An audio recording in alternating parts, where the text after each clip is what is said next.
inspiratif kita pada pagi hari ini, yaitu podcast Tampan, teropong anak muda yang pantang menyerah. Wah, tema kali ini keren banget gak sih untuk generasi muda? Keren dong pastinya. Sebelum acara dimulai, izinkan kami memperkenalkan diri terlebih dahulu. Nama saya Mutiara Haryanti dan rekan saya ini yang luar biasa yaitu Tina Utami.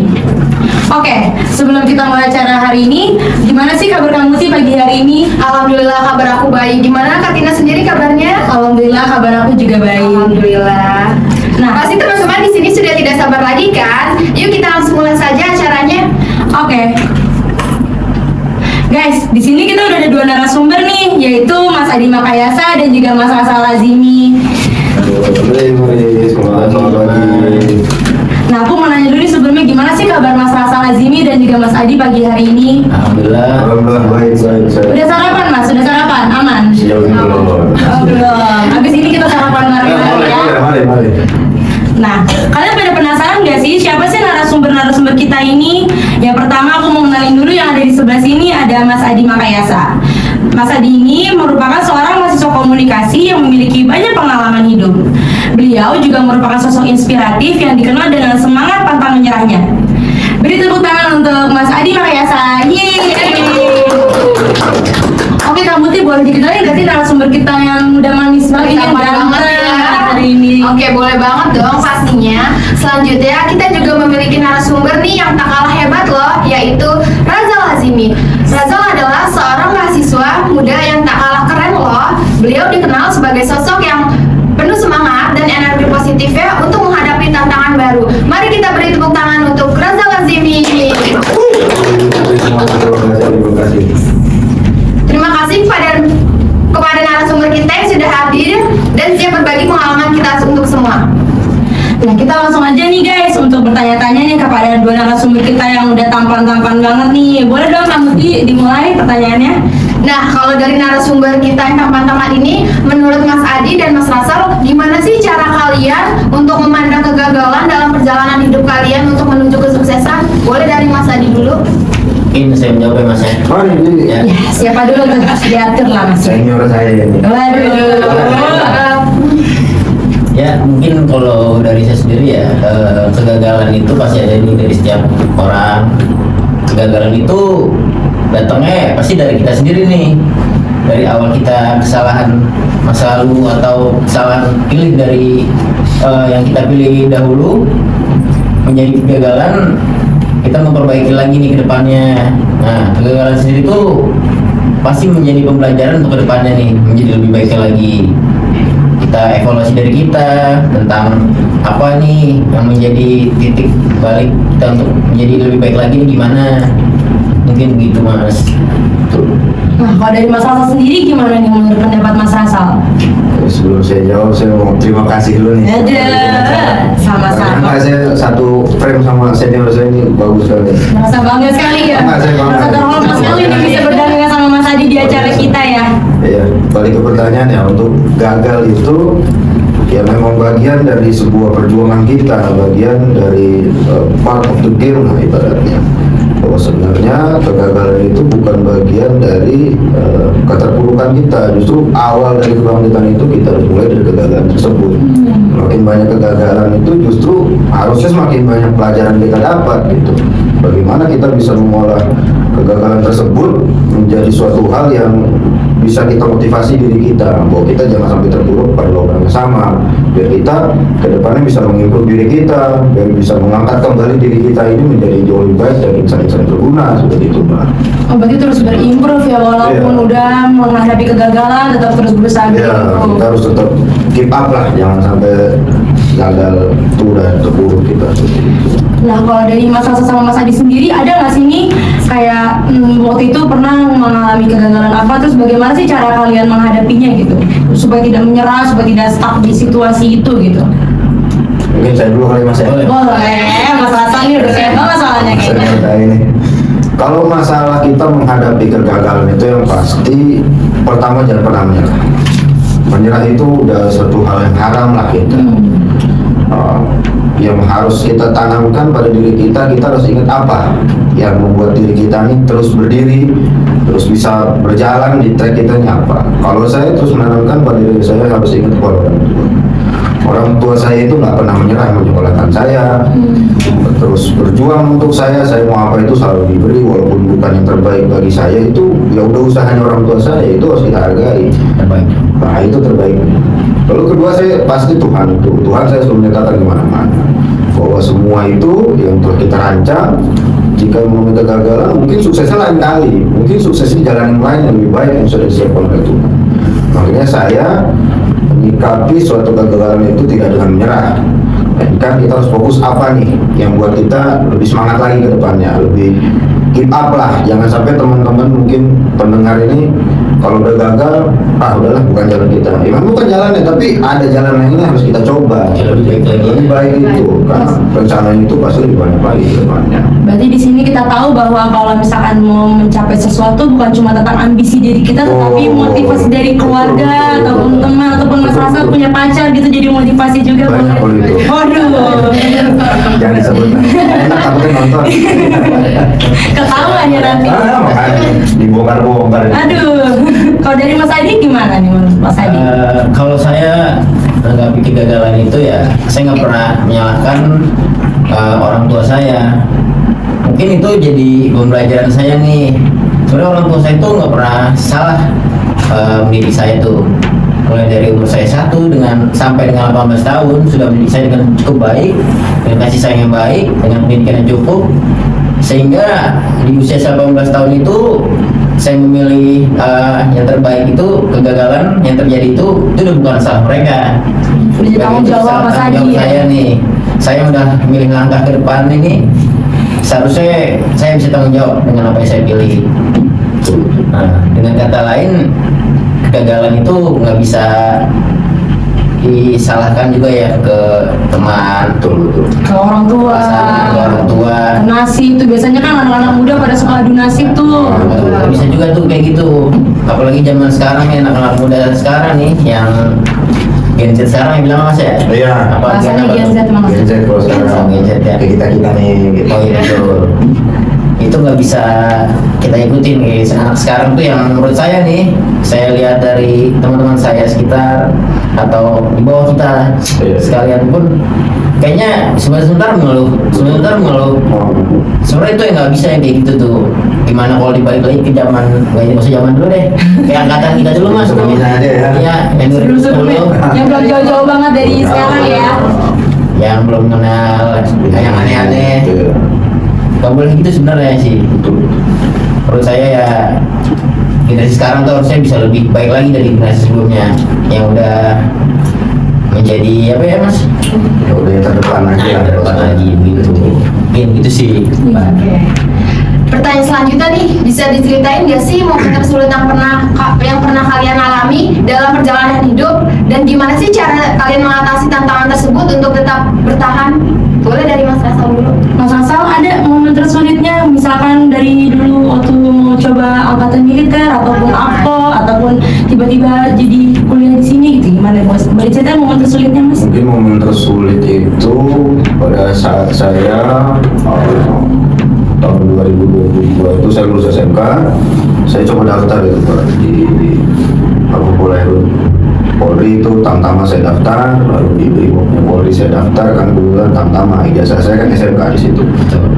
Jadi kan Tamtama itu yang taraf itu minimal SMP, jadi saya masuk itu pakai ijazah SMP di situ. Tantangan itu yang paling bawah Mas? Paling bawah ya. Oh, ada tingkatannya gitu ya Mas ya. Jadi kalau di sini masuknya ini Iya gitu ya. betul kan ada, kalau di angkatan itu 3, ada Tamtama, Bintara sama Perwira. Itu yang ada itu di Perwira itu pintunya banyak kan. Berarti yang saya coba itu yang di paling bawahnya itu, karena kan peluangnya juga lumayan besar lah sekiranya, walaupun kuotanya lebih sedikit ya Mas dari PTU. Saya coba itu mencoba pakai ijazah SMP itu ya dua-duanya itu gagal Pak. Memang awalnya kita coba-coba, namanya kita nyoba kan pasti ada harapan ya Mas ya. Iya, pasti. Awal itu pasti ada harapan di Pasti. situ. Gagal dua-duanya di pemberkasan. Memang ya luar biasa lah, mungkin Mas Adi pernah ngalamin daftar-daftar seperti itu, berkasnya luar biasa banyak gitu. Cuma Cuman kalau saya buat itu menjadi titik terendah saya dan saya nggak bisa bangkit, suatu hal yang bodoh gitu. Bahwa sebenarnya itu bukan satu-satunya jalan saya untuk menjadi manusia ke depannya gitu. Kita harus mencari jalan yang lain. Makanya orang tua juga sempat bilang ke saya, udah pendidikan aja sekarang. Betul. Akhirnya saya ngambil, udahlah kita kuliah aja dulu gitu. Coba dulu Kita masuk kuliah dulu. Saya ngambil ilmu komunikasi. Memang saya lihat udah 3 tahun terakhir ini, entah Polri, entah PTK Angkatan Darat itu selalu buka dari pasca sarjananya itu ilmu komunikasi, Mbak. Oh, mayoritasnya banyak ya mas ya Banyak kasus itu. itu. Kuotanya itu sampai 20-30 sekali. Wow. Itu lumayan banyak. Walaupun saingannya juga daftarnya banyak gitu, Mbak. Iya. Tapi saya coba aja gitu. Mungkin memang kalau rezeki saya bukan di Tamtama, ya mungkin di perwira gitu loh. Bisa Ya saya coba aja. Iya. Gitu. Kita kan nggak tahu ya nanti hasilnya Iya. gimana. Rezeki itu kan kita nggak tahu. Kita harus mencoba. Rezeki itu udah ditakar, tapi harus kita ambil gitu. Makanya kita harus cari lagi. Kalau saya sih seperti itu. Jadi saya siasatinnya itu dengan cara yang lain gitu. Wah, menarik sekali ya pembicaraan dari Mas Rasal ini. Nah, kalau dari Mas Adi sendiri gimana nih? Kalau berdasarkan pengalaman pribadi saya ya, Iya. jadi pembelajaran nanti nih ke depannya. Kalau saya nih, saya gagal ketika saya putus kontrak kerja karena pilihan saya di awal setelah kuliah itu, maksudnya setelah sekolah, saya masih bimbang nih mau kerja atau mau kuliah. Karena pada dasarnya pas akademik di sekolah tuh saya udah saya kerja aja lah, udah malas nih buat kuliah. Nah di situ saya langsung ngambil keputusan untuk kerja yang saya bilang ke Mas Rasal gitu ya Mas ya. Iya, iya. Kita di coffee shop. Kita ada cerita-cerita banyak ya di coffee shop tentang Mas Adi nih. Ya, yang saya kerja 1 tahun, 2 tahun, 3 tahun, 4 tahun, 5 tahun dengan gaji yang mungkin cukup lah dari kehidupan. Setelah kontrak itu habis, saya bingung nih Mas, mau lanjutnya kemana nih? Atau saya lanjut kerja ke tempat lain, atau saya kuliah. Jadi dalam 3 bulan itu, saya benar-benar berpikir banget tuh, kenapa saya begini? Saya pernah salahin diri saya sendiri. Cuma balik lagi nih, kalau saya nyalakan terus, kapan saya majunya nih? Betul. Nah sehingga dari situ saya timbul pikiran saya nih untuk kayaknya saya kuliah aja deh, lebih baiknya untuk jenjang karir lebih baik lagi. Mungkin orang-orang bilang ngapain sih udah 9 tahun dari sekolah kerja, belajar tiba-tiba kuliah lagi. Yang menurut saya sih pendidikan Tetap harus Iya. Nggak bisa, banyak kok di kampus-kampus lain yang udah tua, maaf ya, Nggak apa-apa. udah tua masih kuliah. Masih boleh, masih ada. Cuma yang pendidikan yang nomor satu. Tetap nomor satu, tetap Iya, utama. betul. Makanya dari situ kegagalan yang nggak boleh disalahin intinya gitu aja. Betul. Kita di pembelajaran depannya nih kita koreksi diri kita, gitu mungkin Mbak atau Mas. Ada. Cerita hari ini benar-benar menarik ya, walaupun dari kedua ini ada latar belakang berbeda. Yang ini mengajar ke angkatan militer, akpol, dan ini dari Mas Adi ada dari pengalaman kerjanya. Oke, baik. Pertanyaan terakhir nih, menurut kalian apa saja sih langkah sederhana yang bisa diambil oleh anak muda untuk tetap bermotivasi dan tidak mudah menyerah dalam mencapai impian mereka? Boleh dari Mas Rasal dulu. Langkah sederhananya gitu Iya. untuk anak-anak muda yang nanti akan ada kita nih. Pasti jangan pernah menyerah ya. Benar. Harus ya percaya sama kemampuan diri. Kalau kita belum mampu, improve gitu. Nggak ada yang nggak mungkin di dunia ini. Semua pasti bisa kita kejar. Anda mau masuk Apol, masuk Akmil, AU, AL, itu semua possible. Itu sangat memungkinkan, Pak. Kalau misalnya mau nggak bisa, banyak cara lain sekarang. Ada PAPK. Mungkin sekarang juga polisi membuka jalur disabilitas buat orang-orang yang memiliki kekurangan seperti itu. Oh itu Mas Ri. Ada kemarin baru 2024 itu dibuka oleh Kapolri. Berarti nggak menutup kemungkinan tuh ya Mas untuk orang-orang yang mencoba ya. Iya, tidak mungkin untuk semua itu kita banyak jalan menuju kesuksesan. Kita nggak harus stagnan pada satu jalan yang kita itu kalau udah mumet udah mundur gitu. Banyak jalan yang lain. Intinya jangan pernah menyerah, jangan pernah menyalahkan keadaan, Terus coba. terus gitu. mencoba bahwa diri kita ini mampu selama kita mau. bukan selama kita ini nggak bisa, kita bisa, yang penting kita mau, seperti itu Pak. Oke, dari Mas Adi sendiri gimana nih untuk langkah sederhananya gitu? Untuk anak muda yang Iya, anak muda yang bakal nonton konten kita hari ini. Untuk anak muda sekarang nih mungkin saya lebih ngingetin ya, kalian jangan pernah salah langkah menuju ke depan nih pilihan kalian. Jangan kalau bisa, contohnya kayak misalkan lulus sekolah nih, dari sebelum kalian lulus nih atau tahun pertama kelas 1 SMA itu harus sudah bisa milih nih mau kerja, mau kuliah, atau mau nikah Mas, itu boleh. Nggak apa-apa ini Tapi yang mana dulu ini suatu keputusan keputusannya? kita kan, jangan sampai kita salah langkah gitu. Jangan sampai nanti kalau misalkan udah tinggi-tinggi Terus pengen nikah. pengen nikah, udah sayang aja sih. Sayang gitu. Sama jangan menyerah aja sih buat anak muda sekarang nih, jangan beranggapan bahwa udahlah ada orang tua gue ini, Nah, itu itu nggak boleh tuh kayak gitu tuh. Nanti kalau misalkan oke lah orang tua kalian masih ada nih sekarang nih, nanti berapa tahun lagi, 5 tahun lagi tuh dunia bakal terbalik Mas. betul. Ya misalkan maaf ya, yang orang ada jadi nggak ada. Iya, udah terus berputar kan kita nggak tahu. Mungkin kalau yang dari orang berada dia siap nih. Yang orang nggak ada misalnya, maaf. Orang yang berada dia siap nih, udah jatuh lagi. Cuma kalau orang yang berada nih turun ke orang yang berada yang kurang mampu, Nggak siap. itu nggak siap rata-rata. Betul. Itunya mungkin kepikiran, stres atau gimana, tidak ngerti juga. Pesan saya sih ya buat anak zaman sekarang nih, anak muda sekarang jangan pernah menyerah intinya. Betul. Jangan menganggap dan enteng buat anggap sesuatu hal begitu mungkin. Wah, inspiratif sekali ya guys. Nah, kalau dari kalian berdua ada nggak sih nih quotes ataupun closing statement kita untuk para penonton kita? Mas Adi dulu deh. Quotes, closing statement boleh bebas apa aja? Mungkin nih buat teman-teman atau anak muda yang di rumah nih, mau wanita atau perempuan, maaf ya. Oh, ini mau wanita mau perempuan sama? Iya, iya. Ya. Contohnya gini apa?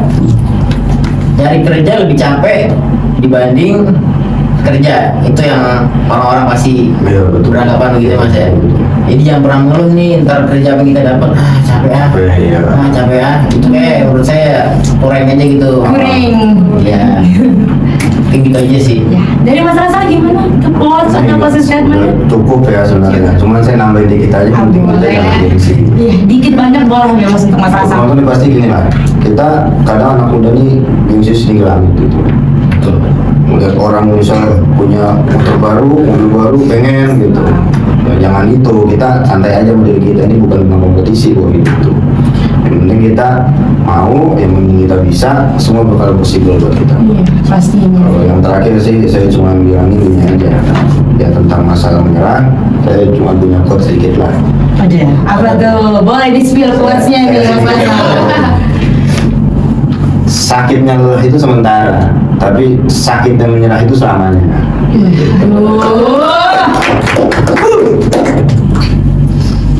Nah, tidak terasa ya teman-teman, waktu kita ngobrol ini udah lewat kali ya. Apa udah berapa ini nih waktunya nih ya? Udah ini. Jadi itu baca wasit aja. Ya, kesimpulan dari acara kita pada pagi hari ini untuk pada anak muda nih, untuk dicontoh boleh dari narasumber kita, walaupun latar belakangnya berbeda, pengalamannya berbeda, tapi tetap satu, untuk nggak boleh menyerah, nggak boleh pantang menyerah. Ingat, selalu ada pilihan, selalu ada jalan untuk kita semua, nggak menutup kemungkinan untuk siapapun. Dan jangan lupa untuk ingat Tuhan, orang tua, teman-teman, ya. Betul. Oke, sekiranya itu saja podcast kita pada pagi hari ini. Kurang lebihnya mohon maaf, dan saya ingin mengucapkan terima kasih nih kepada Mas Rasa dan Mas Adi. Iya, Banggaan buat saya. seru banget nih kita perbincangannya pada pagi hari ini. Oke, baiklah. Saya Mutiara Haryanti dan rekan saya Tina Utami, sampai jumpa di podcast selanjutnya. Dadah, dadah guys.